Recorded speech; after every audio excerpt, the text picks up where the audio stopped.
How should we think about free trade and national security? How did economists come to view free trade positively? And did Paris make a good use of $1.5 billion to clean up the Seine for the Olympics? I'm Dominic Pino, Thomas L. Rhodes Journalism Fellow with the National Review Institute, and we'll look through those questions on this episode of Econception.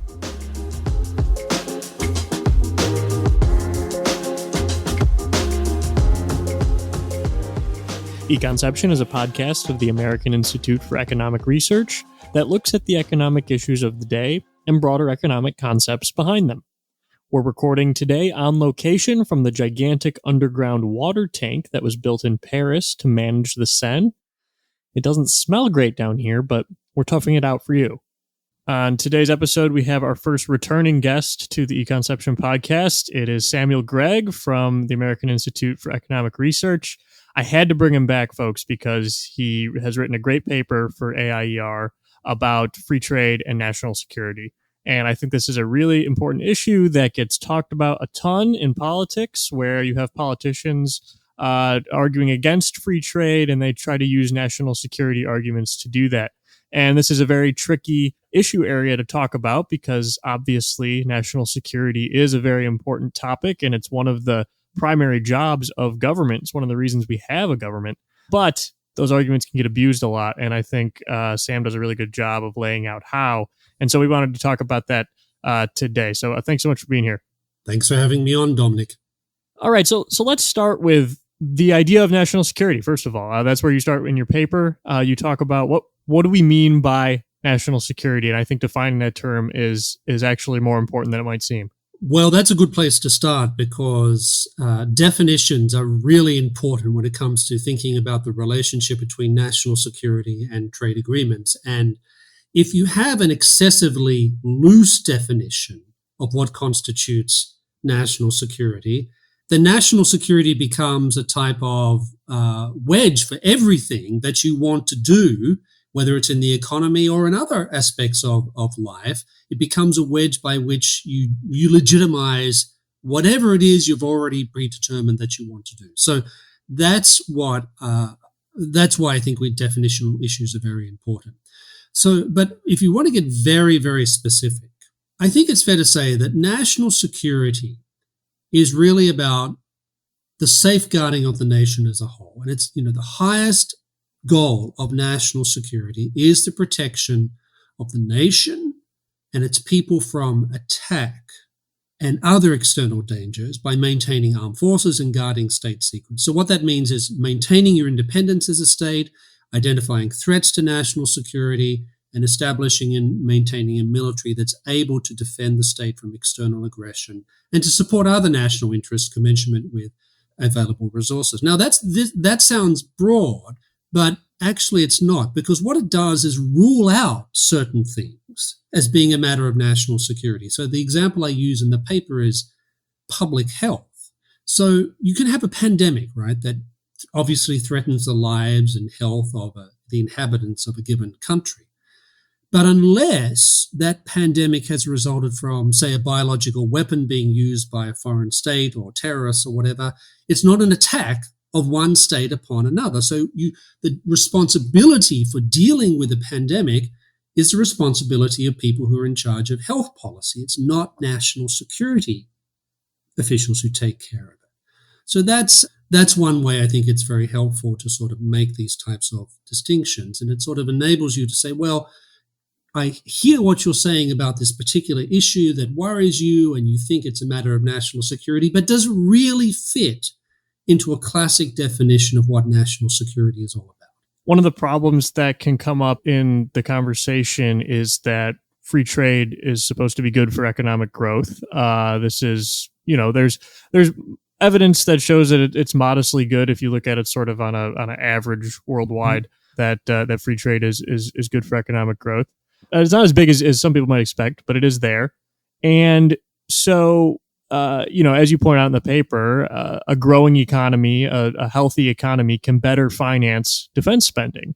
And so if you care about having a military that's able to defend against external threats, having a strong economy is a good way to do that, and having free trade is a good way to have a stronger economy. So that sort of logic works. But then you point out as well that if you flip that, it can cause some problems, right? Because if you have free trade and your opponents also have free trade, and you're also trading with your opponents, you're making them richer too. And that is sort of part of the argument of free trade, right? Is that both sides benefit. And so if you have a situation where both sides are benefiting, you can be making your enemy stronger too. And so that's why some people will come back and say that's why we need protectionism, because otherwise, we're making our enemies stronger, even if we're also making ourselves stronger. And that's bad for national security. You also, though, walk through some of the second order effects of that don't usually get talked about. So can you go into sort of the next step of that argument? Sure. So, yes, I think what you're describing is an accurate description of how economic nationalists typically argue about this. We trade with China, they trade with us. Let's say we have relatively free trade between the two countries, which we don't, but let's say we did. Then we're getting wealthier, but they're also getting wealthier. So to that extent, that part of the argument holds true. But it's when you start to look into the secondary effects of this that you start to realize that even if that's the true, you're still better off not going down the path of protectionism and not using tariffs in industrial policy. So to give you an example, so if you decide, okay, we're going to slap tariffs on a particular country and we're not going to freely trade with them, the first thing you do is you've got to recognize that there's a risk that you will antagonize them. And that can produce threats from abroad. Secondly, those same tariffs, it's not as if the effects can only be limited to that particular country. The effects can also flow over and hurt other countries, including your allies, right? That's the thing about tariffs, right? They're actually very difficult to target in many respects. So you can end up inflicting economic damage upon your friends. Right? This happened in the case of the Trump administration when they slapped tariffs on steel and aluminium imports from China. It also meant that they antagonized European Union, Australia, Canada, ostensive allies of the United States, as well as Mexico, which is our neighbor. So then you start to realize, okay, so if we play this game and we decide we're not going to freely trade with country A, and we could end up alienating lots of friends of ours, and not to mention encourage those factions within that foreign country that you're slapping tariffs on that don't like you to start getting support among the political apparatus, but among the wider population as well, as to why one ought to be aggressive, much more aggressive towards the United States. So when you start to look through these things, you realize that there's a cost to this, not including, of course, the fact that if you go down this path, okay, maybe you think you're hurting your competitor by doing this, but you're also hurting yourself. That's the other thing, right? So even if you do this, you are raising prices on your own consumers. You are effectively undermining your own competitiveness. You're opening up the door to cronyism within your own country, because that's in many respects how the tariff schedule is determined by who has the most pull with legislators. So in other words, when you start to look at these secondary things, you realize, wow, there's a lot of negative effects that would flow from saying, okay, we have this free trade relationship. It seems to be benefiting our enemies as much as it benefits us. So let's slap tariffs on. The problem is that there are all these very predictable secondary effects that end up hurting you even more. And if we look to U.S. history, we can see that the United States has used trade to benefit its national security aims in the past. You talk about two things very specifically in the paper. One is the U.S.-UK relationship, which for a long time was harmed by protectionism and then became much stronger later on. And then you also talk about post-World War II, how the United States used trade liberalization to unite the anti-communist bloc against the Soviet Union. So let's start with that first example with the UK, which goes all the way back to the 1800s. What was the U.S. doing with respect to the UK and trade, and how was that getting in the way of friendly relations between two countries that really should get along given their shared history? Right. So, as I'm sure you know, if you look at the history of 19th century America, there was a fair amount of what we would call Anglophobia. We forget that now because we have what's called the special relationship with Britain, but that was certainly not the case in the 19th century. You had memories from the War of Independence, but you also had the War of 1812, right? So these are England was not necessarily viewed as inevitably a power that was going to be friendly to the United States, despite the fact that we had these ties of language, ethnicity, religion, similar commitments to liberal constitutionalism, etc. The relationship was tense at different points of time. And the United States, we should remember, went through periods in the same century where there were outbreaks of protectionism, quite severe outbreaks of protectionism. Now, this was partly because America was responding to Britain's decision to engage in unilateral trade liberalization in 1946, which meant that lots of British goods started coming into the American economy that were more efficiently made, cheaper in some cases, of better quality than was being produced in America. And of course, American manufacturers wanted to respond by using tariffs. And to a certain extent, they got their way before the Civil War. What's also interesting is that those same tariffs that were used by America against Britain, sadly enough, they probably contributed significantly to Britain deciding to basically stay neutral during the Civil War. Because if you think about it, Britain was the anti-slavery country for much of the 19th century, and British anti-slavery sentiment you would think would be on the side of the Union and of the North, because the North was associated with getting rid of slavery. But the sheer degree of problems caused by American protectionist policies that particularly were directed against Britain meant that Britain, far from being a sort of more or less quiet ally or even very supportive of the Union during the Civil War, actually was sort of uneasily neutral during the Civil War. So that's a classic own goal, I think.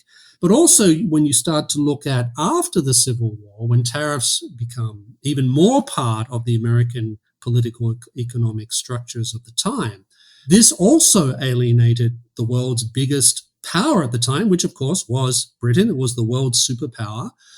And this was at a time when Britain was having disputes with the United States over things ranging from fishing rights in Canada to border disputes in the West and the Canadian border, etc.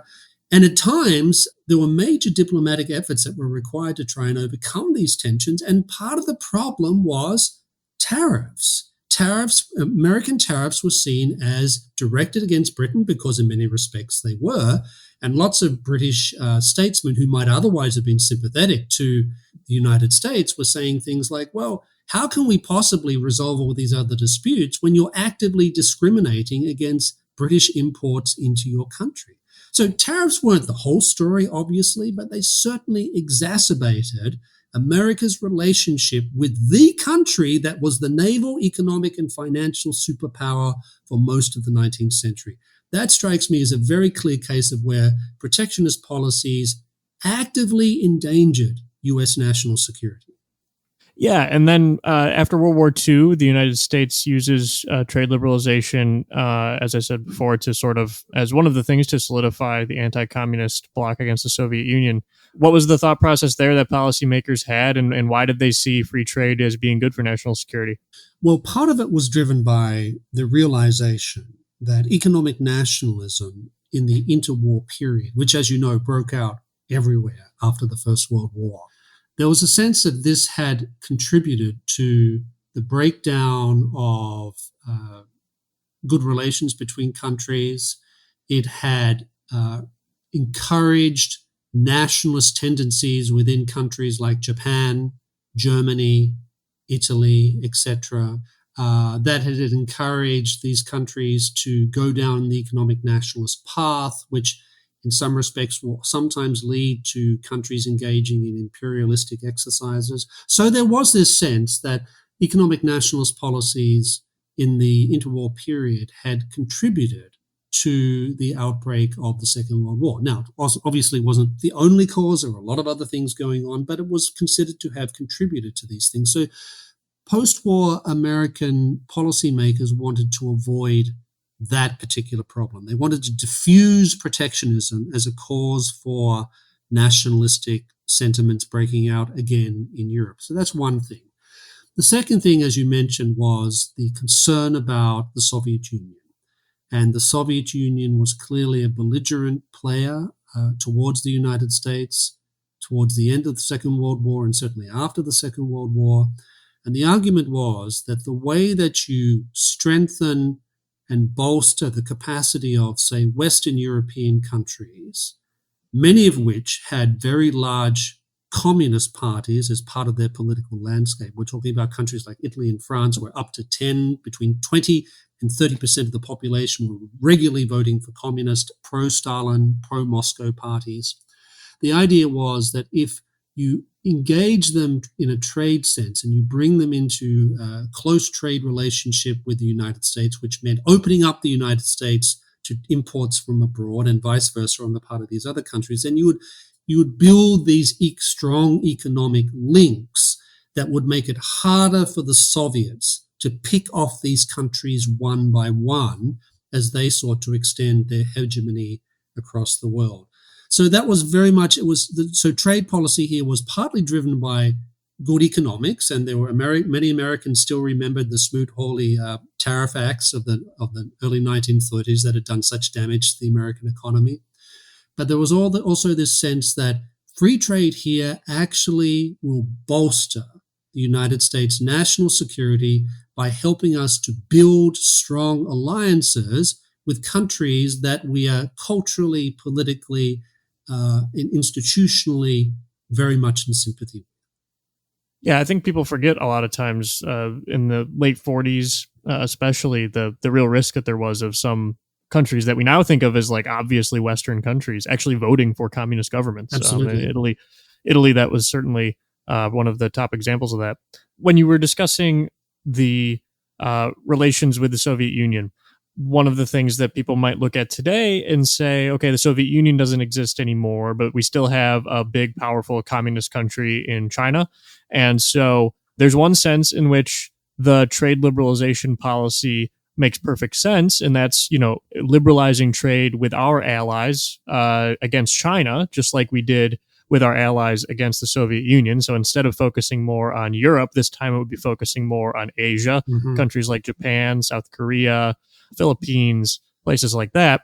So there's a sense in which that maps on pretty well. But there's a difference, right, which is that the United States did not do a ton of trade with the Soviet Union, but we do a lot of trade with China. And so how does that difference, do you think, map onto this idea of sort of comparing the historical example with the present day? Well, there's an obvious difference because the Soviet Union, for long periods of its existence, essentially tried policies of autarky. And to the extent that they traded, most of their trade was with what used to be called the Warsaw Pact countries, right? So that was the focus of Soviet trade. Now, in the case of China, it's very different, right? Because, as you know, in the early 1980s, they opened up their economy to trade, and trade played a major role in expanding China's economy. It played a major role in the emergence of a Chinese middle class, raising living standards, etc. So it's a very different thing because China has adopted a quite different approach to trade. Certainly under Deng, it adopted a very different approach to trade than it had during the Maoist period, and certainly in comparison to the Soviet Union. But here's some important things to keep in mind. One is that, yes, we do have a trading relationship with China and been very beneficial for many American consumers, particularly in industry sectors of the United States. And it's also opened up markets for a lot of American businesses to sell the lots of stuff that we still continue to make in the United States.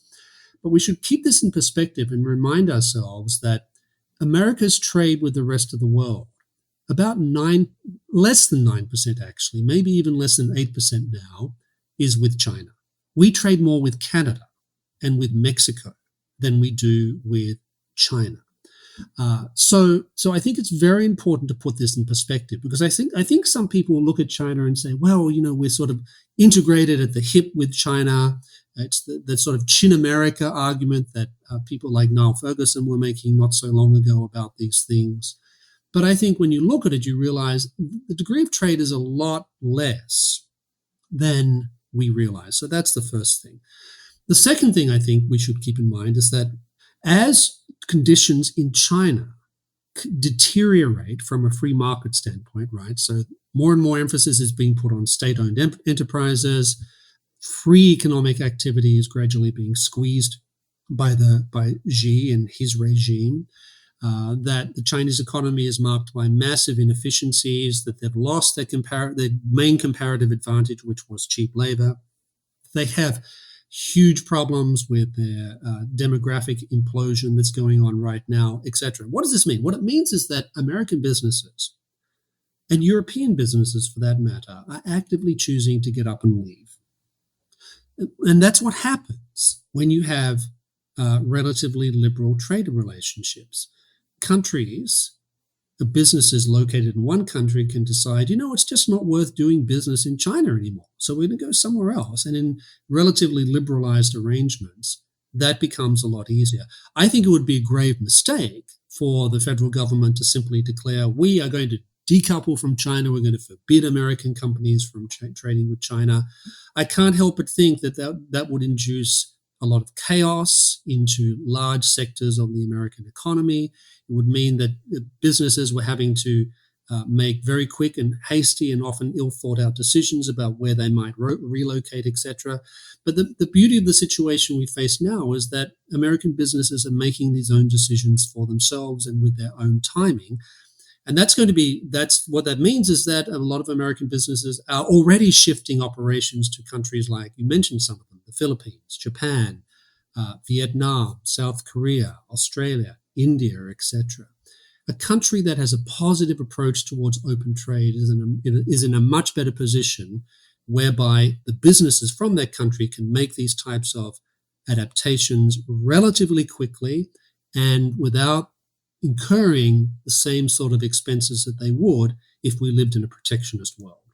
And I think one of the things that gets missed in this conversation a lot, too, is the idea that tariffs are the only kind of trade restriction. The United States does lots of different national security-related trade restrictions. For example, we don't have free trade in nuclear weapons. Yes. We don't want to have free trade in nuclear weapons. That would be terrible. We don't have free trade in lots of different kinds of weapons platforms, conventional weapons as well, because the United States wants to try to wants to be in control of making sure that allies get those and not other countries.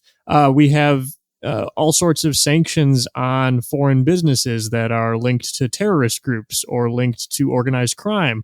Those kinds of trade restrictions, I think, can be perfectly justified, and we have lots of laws in place that allow us to do that. But when we start talking about just broad-based tariffs on entire countries, when we start talking about those sorts of things, that's where we can really run into some problems, because then we start getting all of these, much more of these second-order effects that can make things worse for United States national security. So thank you so much, Sam, for joining this. His paper is with AIER about national security and free trade. I encourage everyone to check it out. And Sam is one of the best thinkers on this topic. So we're glad to have him back as the first ever returning guest on Econception.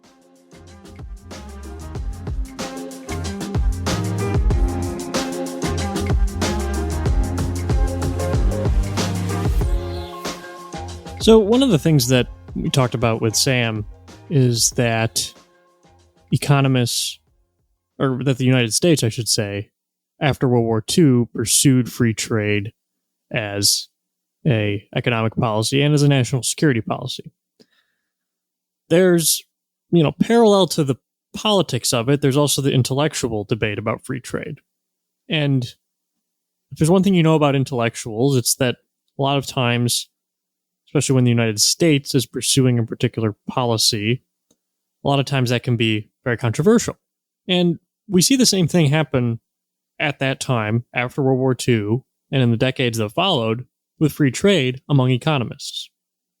There's a sort of mythology that says that economists after World War II became these like free trade doctrinaire people who just all of a sudden had some kind of hive mind impulse to all be free traders at the same time.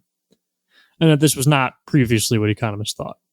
Now, it's true that if you ask most economists today whether they support free trade, they would say yes. But it was less true in the years right after World War II. We know this because we can look at their writings of a lot of top economists at that time on the topic of import substitution. Import substitution is exactly what it sounds like. It's the idea that you should replace goods that you get from abroad with goods that you make domestically. So you're substituting imports for domestically made goods.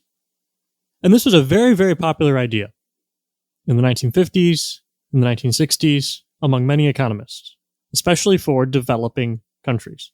So for countries that weren't already rich, so not places like the United States, but for places like India, for lots of African countries, for lots of Central and South American countries. The idea and the advice from a lot of top economists in the late 40s into the 50s and 60s was that they should pursue import substitution. Douglas Irwin is the economic historian, I should say, one of the top economic historians of trade, probably the top in the world today. He wrote a paper in 2020 about this, and he says that the idea of import substitution came after World War II, and that it was very much the view of economists at that time that free trade was not good for developing countries. I'll read you a little bit of his paper where he talks about what economists actually thought at that time. He says, for example, the theory of comparative advantage, it was believed, implied that developing countries would be locked into a disadvantageous pattern of specialization in trade, exporting primary commodities in exchange for imports of manufactured goods, which would keep them poor and from which they would never escape. The principal path to development was seen as industrialization, and specialization for trade was seen as preventing developing countries from establishing a manufacturing base. In addition, it was believed that market prices would not produce the right allocation of resources, because high wages in manufacturing, compared with agriculture and primary sectors, meant that industry would be too small relative to the social optimum. As a result, extensive government intervention would be needed to allocate resources more efficiently and mobilize the capital needed for economic growth. So that's from Irwin's paper. It's a pretty good summary of what a lot of economists thought at that time. So that is not doctrinaire free trade. That is very much the opposite. And it's not totally crazy. Again, these weren't stupid people that were saying this. These were PhD economists that studied at the best universities in the world. They came up with this. And there's some logic to it, right? The point about high wage sectors versus low wage sectors is true. The point about, as countries industrialize, that is certainly correlated with economic growth. No question about it. The United States did that. The UK did that in the 1800s. A lot of countries were doing it in the mid 1900s when economists were saying this. And some countries still today have not industrialized, and those are the poorest countries. Places like Afghanistan, for example. So, again, not a crazy belief. And a bunch of third world countries tried this. India was one of the top examples. They did import substitution for many, many years. Lots of other countries in South America did it as well. And then the results started coming in. And it turns out that import substitution did not work. Irwin recently did a thread on Twitter about this, where he talks about some of the economists who questioned and changed the dominant view of import substitution in the 1960s and 1970s, so a little bit after this period when import substitution was very much in vogue. And he talks about, for example, Ian Little, who was an economist who very much believed in import substitution, And then he went to India in 1965. And he wrote a report back to the World Bank. And he said, this isn't working. This isn't working at all. I thought it was going to work, but it's not working. He then wrote a whole book critiquing this. And this wasn't just foreign economists from first world countries going to third world countries. It could also be economists from those countries. So Jagdish Bhagwati is an Indian economist. He's still alive. He also believed in import substitution because he went to university in the UK. But he returned to India after he was done, and he realized, oh my gosh, this isn't working at all. He has since become one of the top trade economists in the world and very much advocated India liberalizing its trade regime, which it did in the 1990s.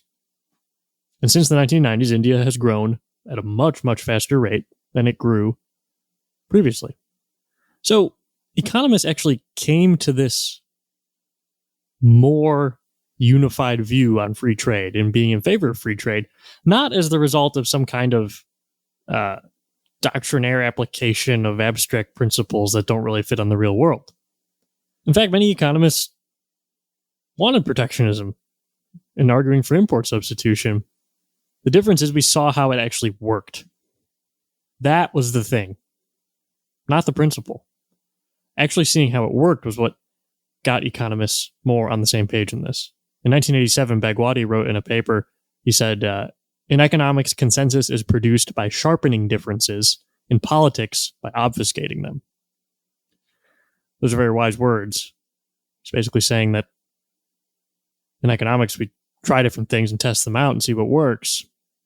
In politics, you try to cover it up and fashion narratives out of things that don't always line up with the facts. Another narrative that doesn't really line up with the facts is happening in Paris, where the Olympics are going on. Lots of fun stuff there. Greatest athletes in the world in all sorts of different sports and competitions. But it was supposed to be a huge triumph for the city of Paris. And for the mayor of Paris in particular. Her name is Anne Hidalgo. She's a socialist.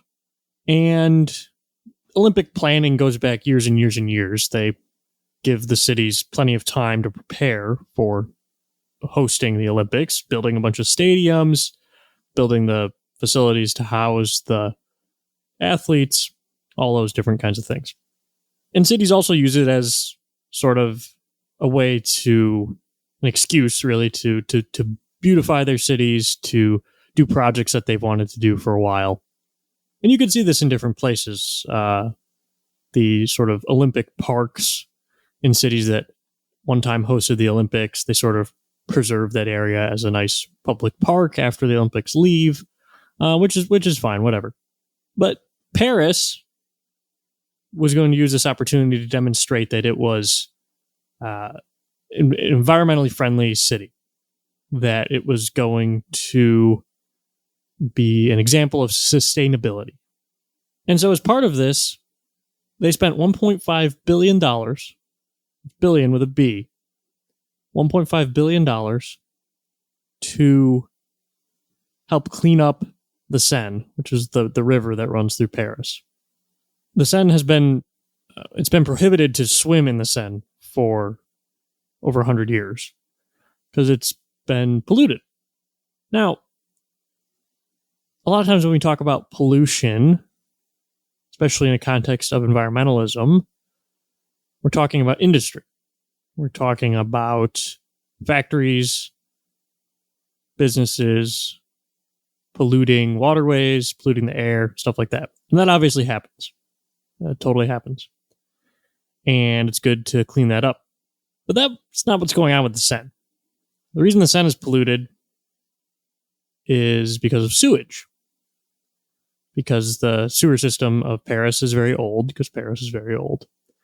And so whenever it rains a lot, especially, the water overflows and the wastewater runs into the river. And it carries with it the sewage. So lots of bacteria in that, lots of germs. One of the biggest problems is E. coli. And so the Seine often has very high levels of E. coli, and so that's why it's unsafe to swim in. But Paris said, no. We're doing the Olympics. We have open water swimming events for things like the triathlon. We're going to do it in the Seine. That's where we're going to have the swimming events. And we're going to use the Olympics as a reason for us to spend lots of money to clean up the environment. Again, this is a socialist mayor. So this is part of a socialist agenda. She did this. This was part of a larger agenda that involved spending on lots of other things as well in Paris. And the whole goal was to make the Seine swimmable again, which it hadn't been for, like I said, 100 years. Okay. Big goal. Spent lots of money on it, $1.5 billion. In July, on July 17th, the mayor, Anne Hidalgo, swam in the Seine. So she was doing this to prove and to declare victory on this years-long building campaign where they spent $1.5 billion. They built this giant underground water storage tank. They upgraded a bunch of the infrastructure, and the whole point of this was to make the Seine clean and able to swim. And they wanted this to be true even after the Olympics. They wanted the Seine to be open for swimming in a couple different locations so that the public could swim there when they wanted to. And so Hidalgo goes in the water, gets praise from lots of different publications. The New York Times said that she was a socialist who has pursued the ecological transformation of the city. She stepped down into the murky river that will be a focal point of the Olympics. Vogue magazine said the mayor of Paris's swim put an end to numerous slanders and above all testified a significant advance for ecology. The president of the 2024 Olympics said the Seine quality is perfect. And then we learned 3 days later that the Seine quality was not perfect. Hidalgo swam in the river when E. coli levels were above what is safe for swimming. So it didn't work. The training sessions for the triathlon were canceled on Sunday and on Monday of last week.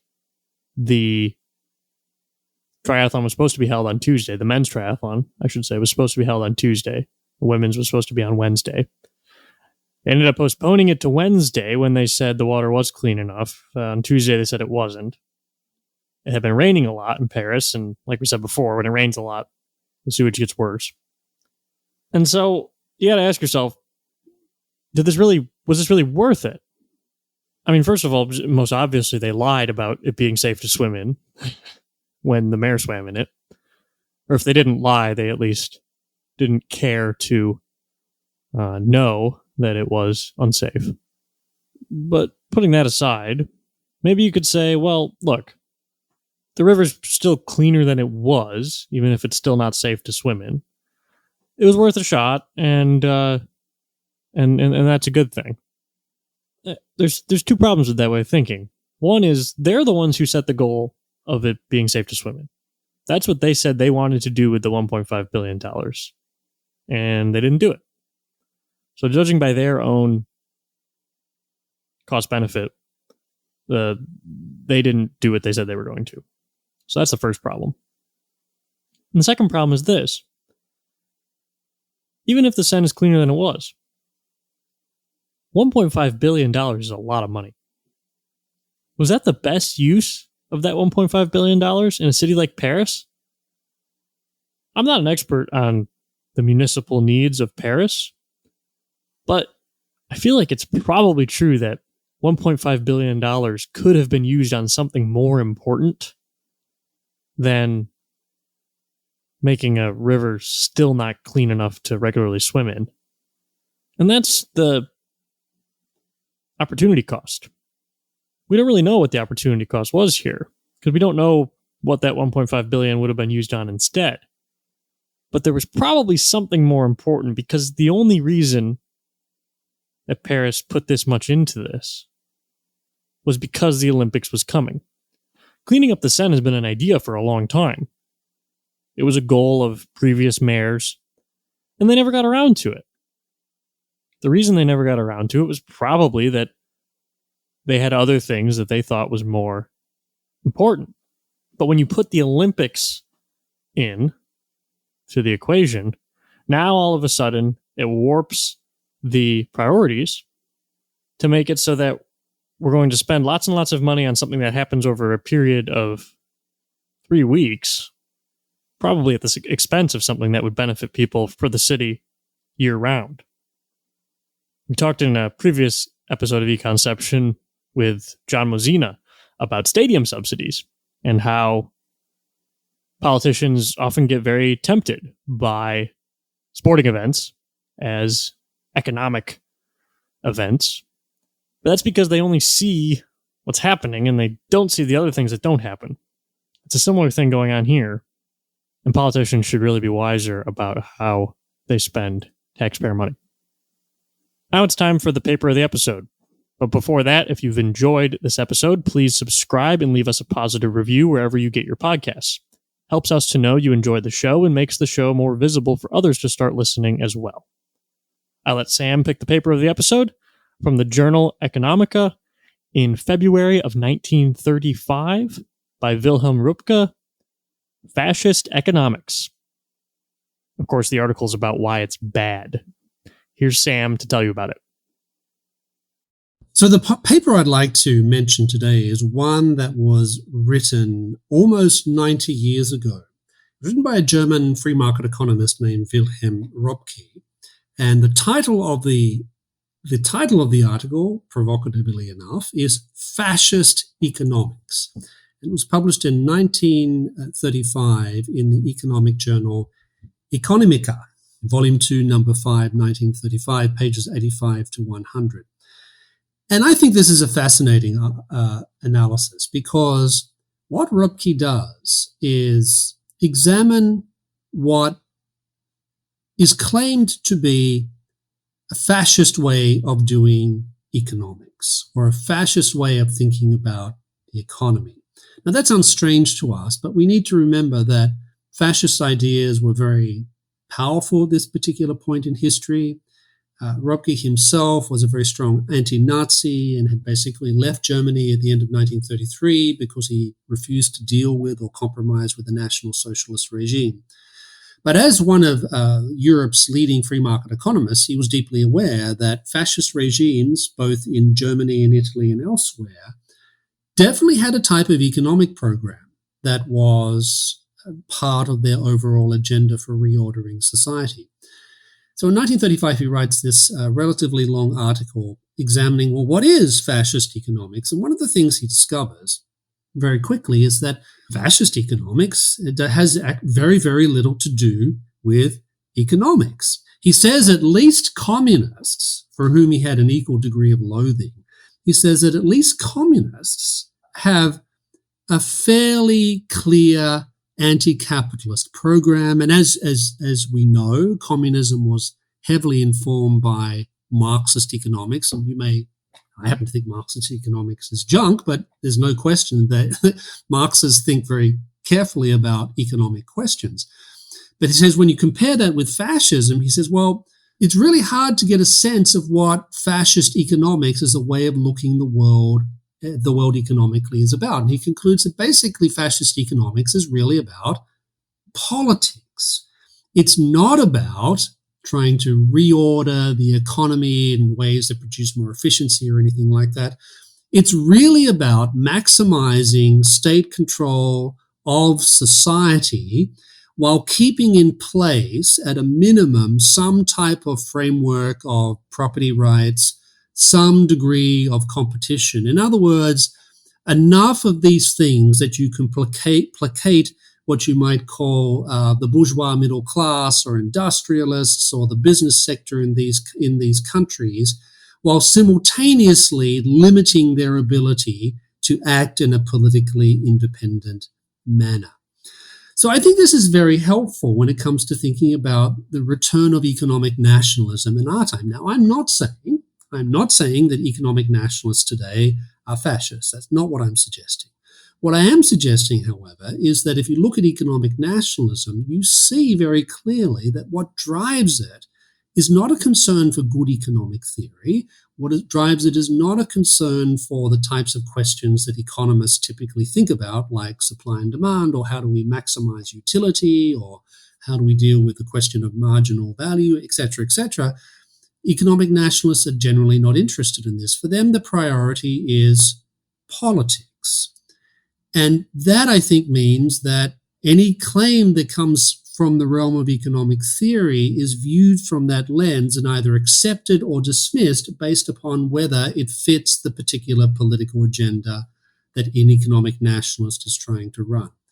So if you go back, as I said, almost 100 years ago, this is Röpke's diagnosis of the nature of fascist economics, that it's primarily should be understood as a political system, and the political system or the political economic system that it most manifests is what we call corporatism, whereby you maintain a certain degree of independence for these institutions like businesses or religious organizations, etc., newspapers, etc., but there's a high degree of political control. And corporatism is all about political control while preserving an illusion of autonomy that will basically satisfy some groups whose support you certainly don't want to alienate. So I find this very useful because not many people have thought much about what fascism means economically. We think a lot about what communism means economically, but fascism is one of those things where the economic agenda is often not paid enough attention to. And Röpke, I think, does a wonderful job at dissecting the whole agenda of fascist economics in very clear language and in ways which I think have relevance for our understanding of aspects of economic nationalism today. Fascist Economics by Röpke. Read it. That's all for today. Remember, the economy is complicated and nobody has all the answers, but markets work.